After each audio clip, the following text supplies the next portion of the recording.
అవును, ఆయన నవ్వారు, చిరునవ్వులు చిందించారు. క్రమశిక్షణకు మారుపేరుగా, వ్యూహ రచనలో నిపుణుడిగా, అభివృద్ధే పరమార్థంగా భావించిన ఆ వ్యక్తి ఎప్పుడూ గంభీరంగా మౌన ముద్రలో గడిపే ఆయన చిరునవ్వులతో అందరితో మమేకమవ్వడానికి ప్రయత్నించడం అందరినీ ఆశ్చర్యపరుస్తోంది.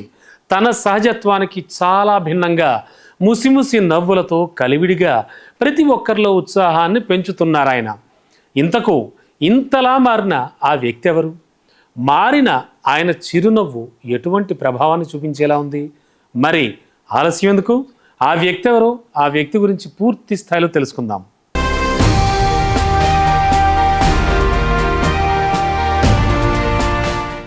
గతంలో గంభీరంగా, అంతర్ముఖంగా, క్రమశిక్షణకు మారుపేరుగా వ్యవహరించే ఆ నేత నేడు హృదయపూర్వకంగా నవ్వుతూ పలకరించే ప్రజానాయకుడిగా మారిపోయారు.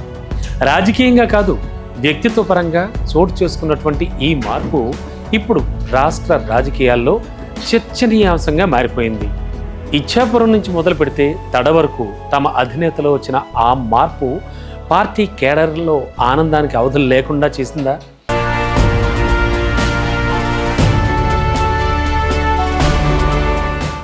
నవ్వడం ఒక భోగం, నవ్వకపోవడం ఒక రోగం అంటూ దివంగత ముఖ్యమంత్రి డాక్టర్ వైఎస్ రాజశేఖర రెడ్డి ఎప్పుడూ కూడా చంద్రబాబు నాయుడిని ఉద్దేశించి అసెంబ్లీలో సహా అనేక సభల్లో ఆయన ఎప్పుడు ఎదురుపడినా కూడా ప్రస్తావిస్తూ ఉండేవారు, మనకు తెలుసు. అయినా కూడా తన ముఖంలో ఎలాంటి హావభావాలను కనబడనీయకుండా చాలా గంభీరంగా ఉండేవాడు. అయితే గతానికి భిన్నంగా ఆయనలో వచ్చిన ఈ కొత్త మార్పు చూసిన ప్రతి నేత, ప్రతి కార్యకర్త కూడా ఒక్కటే అంటున్నారు: బాబు మారిపోయారు. ఒకప్పుడు గంభీరంగా ఉంటూ ఎవరైనా దగ్గరకు వెళ్ళాలన్నా కూడా చాలా ఆలోచనలో ఉండేవారు, ఎప్పుడూ ఏదో ఒక ఆలోచనే. కానీ ఇప్పుడు పరిస్థితి పూర్తిగా మారిపోయింది. ఇప్పుడు అందరిలో ఒకటే ఆలోచన: ఎందుకు చంద్రబాబు ఇలా మారిపోయారు అని.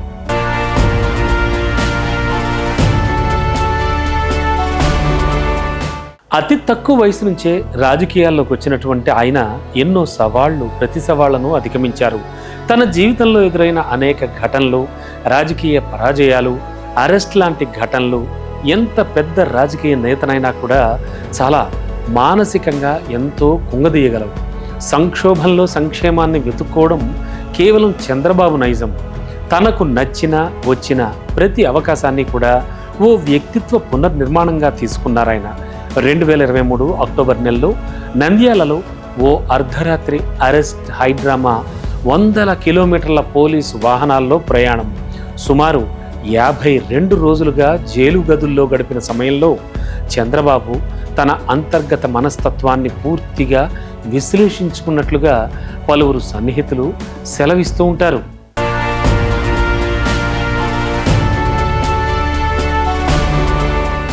పాత చంద్రబాబు టెక్నాలజీపై దృష్టి పెట్టే నేత. నవతరం చంద్రబాబు మాత్రం అటు టెక్నాలజీని, ఇటు మనుషుల మనస్తత్వాన్ని బాగా అధ్యయనం చేస్తున్నారని చెప్పాలి. గతంలో ప్రజల మధ్యకు వచ్చినా కూడా వారితో అంతంత మాత్రంగానే గడిపినటువంటి ఆయన ఇప్పుడు మాత్రం వారి ఇంటి పెద్ద కొడుకుగా, అలాగే వారి ఇంట్లో ఓ మనిషిగా మారిపోయారు. అలాగే వ్యవహరిస్తున్నారు. అంతేనా, ఇప్పుడు సామాన్యుల చేతిని పట్టుకుని మరీ ఆయన హత్తుకుంటున్నారు.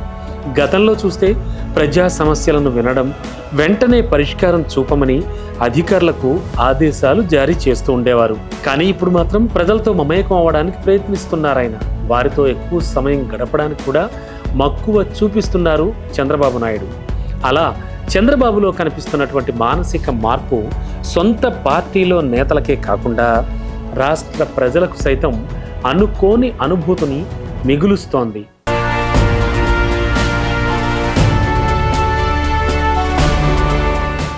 వయసు 70 దాటినా బాబు లోపల ఉత్తేజం మాత్రం మళ్లీ ఉరుకులు పరుగులు పెట్టే వయసుకు వచ్చేసినట్టుగా ఉంది.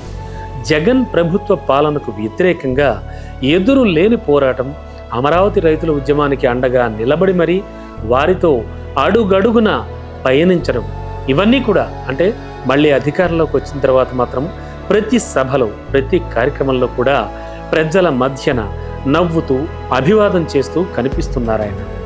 ఎప్పుడూ చాలా మౌనంగా గడిపేటువంటి తమ అధినేతలో కొద్దిగా వస్తున్న మార్పు పార్టీ నేతలతో పాటు కేడర్ మొత్తం కూడా అంటున్న మాట ఏమిటో తెలుసా?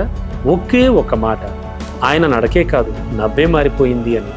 రాష్ట్రంలో రాజకీయ వాతావరణం వేడెక్కుతున్నటువంటి ప్రస్తుత తరుణంలో చంద్రబాబు చిరునవ్వు ఓ వ్యూహాత్మక ఆయుధంగా మారింది. అంతేకాదు, వైసీపీ ఎటువంటి విమర్శలు చేసినా బాబు ఇప్పుడు వాటిని సమర్థవంతంగా నవ్వుతూ తిప్పికొడుతున్నారు. వాదనలు కాదు, అభివృద్ధే నా జవాబు అనే ధోరణిలో ఆయన స్పందన కనిపిస్తోంది.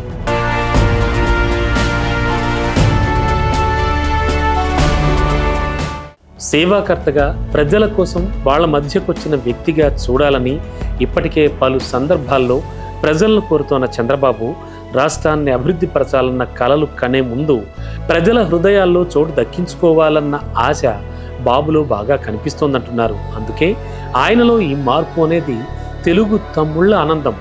బాబు నవ్వులో ఇప్పుడు ఓ అనుభవాన్ని కాదు, ఓ సంకల్పాన్ని చూస్తున్నారు టీడీపీ నేతలతో పాటు రాష్ట్ర ప్రజలంతా కూడా.